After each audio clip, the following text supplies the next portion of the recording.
Bauxite के बड़े भंडार हैं, हम भी बना सकते थे। अगर बॉक्साइट है तो एल्यूमिनियम बनाना कोई मुश्किल काम नहीं है, लेकिन हमने नहीं बनाया क्योंकि उसकी जरूरत नहीं थी। हमको जरूरत थी मिट्टी की हांडी की, इसलिए हमने मिट्टी की हांडी बनाई और उसी पर सारे रिसर्च और एक्सपेरिमेंट किए। इसलिए कुम्हारों की एक पूरी की पूरी जमात इस देश में खड़ी की गई कि तुमको भैया मिट्टी के ही बर्तन बनाने हैं। माने तुमसे बड़ा वैज्ञानिक कौन? अब ये कुम्हार जो इतने बड़े वैज्ञानिक हैं इस देश के, जो मिट्टी के बर्तन बनाकर हजारों साल से दे रहे हैं हमारे स्वास्थ्य की रक्षा करने के लिए, हमने उनको नीची जाति बना दिया। हम कैसे मूर्ख लोग! वो नीचे कहां है जरा बताइए। अगर प्रेशर कुकर की कंपनी जो बना रही है प्रेशर कुकर वो ऊंचा आदमी है, तो ये कुम्हार नीचा कैसे हो गया? ये ऊंचा नीचा हमने डाल दिया इस देश में, इसी ने देश का सत्यानाश कर दिया।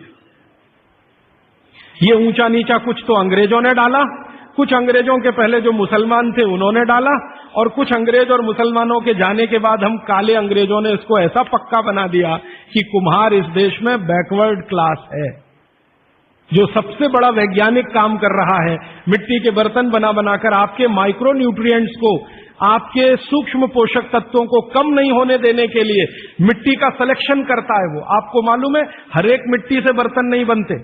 एक खास तरह की मिट्टी है वही बर्तन बनाने में काम आती है, और एक खास तरह की मिट्टी है जो हांडी बनाती है, दूसरे खास तरह की मिट्टी में कुल्हड़ बनता है, तीसरे खास तरह की मिट्टी में कुछ और बनता है। ये मिट्टी को पहचानना कि इसमें कैल्शियम ज्यादा, इसमें मैग्नीशियम ज्यादा इसलिए हांडी इससे बनाओ, और इसमें कैल्शियम मैग्नीशियम कम है इसलिए इसका कुल्हड़ बनाओ, ये तो बहुत बहुत बारीक और विज्ञान का काम है। ये सब कुम्हार कर रहे हैं, हजारों साल से कर रहे हैं, बिना किसी यूनिवर्सिटी में पढ़े हुए कर रहे हैं। तो हमें तो वंदन करना चाहिए, उनके सामने नतमस्तक होना चाहिए। कितने महान लोग हैं। दुर्भाग्य से सरकार की कैटेगरी में वो बैकवर्ड क्लास में आते हैं। तो ये जो मिट्टी के बर्तन की बात हुई, वो मिट्टी के बर्तन की बात इसलिए कि माइक्रो न्यूट्रिएंट्स का सब कुछ सामान्य रहता है, इसलिए हमारे यहां एल्यूमिनियम के बर्तन या दूसरे मेटल के बर्तन का चलन कम है। भगवान के लिए तो बनाते नहीं, धातुओं के बर्तन में खाना नहीं बनता, सभी मंदिरों में भोजन और प्रसाद ज्यादातर मिट्टी के। तो आप भी कर लीजिए ये काम, प्रेशर कुकर निकालिए, मिट्टी की हांडी ले आइए। तो आप कहेंगे जी दाल देर में पकेगी, सिद्धांत ही वही है दाल का, तो जो देर में खेत में पकी है वो देर में घर में भी पकेगी। तो आप बोलेंगे फिर टाइम मैनेजमेंट कैसे होगा? मैं आपको सरल बता देता हूं, दाल को हांडी में रख के चढ़ा दीजिए, बाकी सब काम करते रहिए, घंटे डेढ़ घंटे में पक जाएगी, उतार लीजिए, फिर खा लीजिए। घंटे डेढ़ घंटे में आपके झाड़ू पोछा, दूसरे बर्तन साफ करना, कपड़े साफ करना, या जो भी काम करना है, पढ़ना लिखना, बच्चों को पढ़ाना, वो करते रहिए, वो दाल पकती रहेगी। ये है भागवत जी का सूत्र कि ऐसा भोजन नहीं करना जो बनाते समय, पकाते समय सूर्य के प्रकाश से वंचित हो और पवन के स्पर्श से वंचित हो।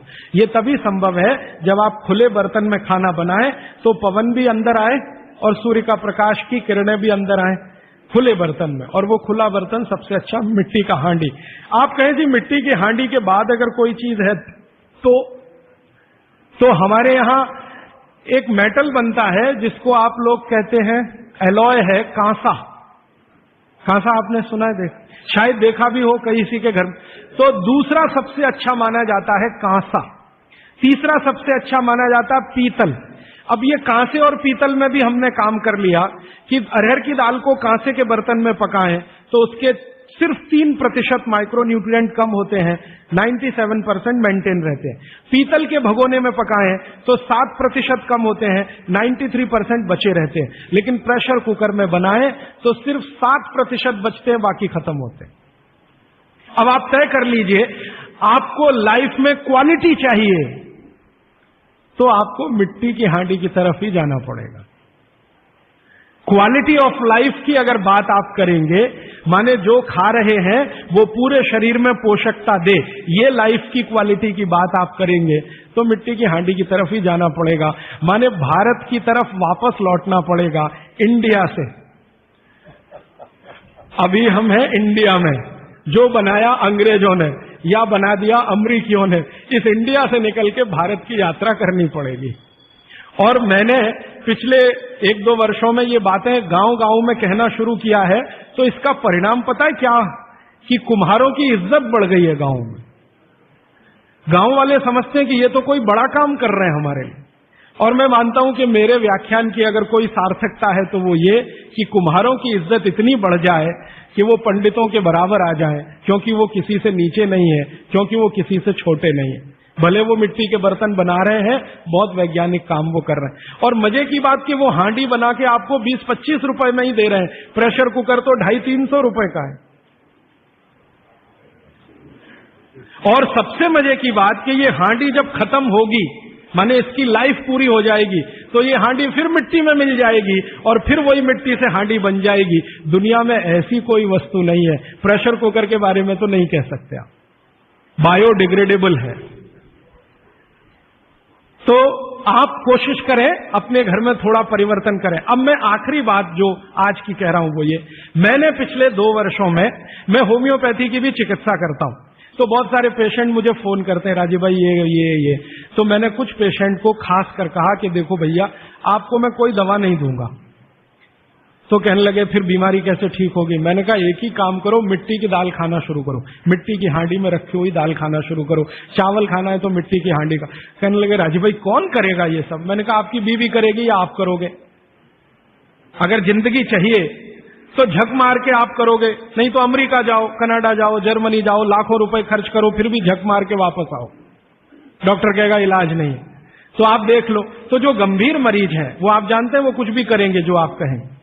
तो मेरे पास कुछ डायबिटीज के क्रोनिक पेशेंट हैं, बहुत क्रोनिक, जिनका यूनिट, शुगर यूनिट 480 के ऊपर है।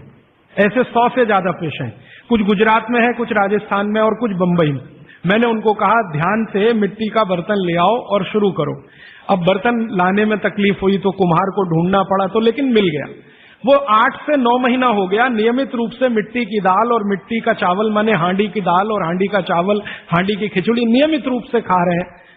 और अब तो उन्होंने मिट्टी का तवा भी ले आया अपने घर में रोटी बनाने के लिए। बाजरी की रोटी बहुत अच्छी बनती है इस मिट्टी के तवे पे, तो रोटी भी उसी की खा रहे हैं। 8 महीने के बाद सबका शुगर टेस्ट किया है तो 480 यूनिट वाला अभी 180 यूनिट पे है, बिना किसी मेडिसिन के, बिना किसी इंजेक्शन के, बिना किसी टॉनिक के। और होम्योपैथी की कोई दवा नहीं दी मैंने उनको। कुछ लोगों को ज्यादा परेशान थे, दवा भी दो, उनको प्लेसिबो दे दिया। प्लेसिबो समझते हैं? खाली गोली, दवा नहीं डाली। तो पेशेंट को लग रहा है कि मैं दवा खा रहा हूं, दवा खा के अच्छा हो रहा हूं। मुझे मालूम है कि वो कोई दवा नहीं है, वो प्लेसिबो है, वो अच्छा हो रहा है उस मिट्टी की दाल खा के, मिट्टी का चावल खा के, मिट्टी की खिचड़ी खा के। रिजल्ट ये है। तब मैंने मान लिया कि बागवट सच में महान आदमी थे। वो एक सूत्र लिख गए कि आप ऐसा भोजन मत करो जिसमें सूर्य का प्रकाश ना जाए, पवन का स्पर्श ना हो। तो वो आपके लिए अमृत तत्व है, भोजन नहीं है, वो अमृत जैसा है। ये एक सूत्र पूरा होता है, 8:30 का समय हो गया है। आगे कल दूसरा सूत्र, तीसरा, ऐसे कर करके जो सबसे जरूरी 15 है वो पहले बताऊंगा और उसके आगे बढ़ता जाए। आभार, धन्यवाद।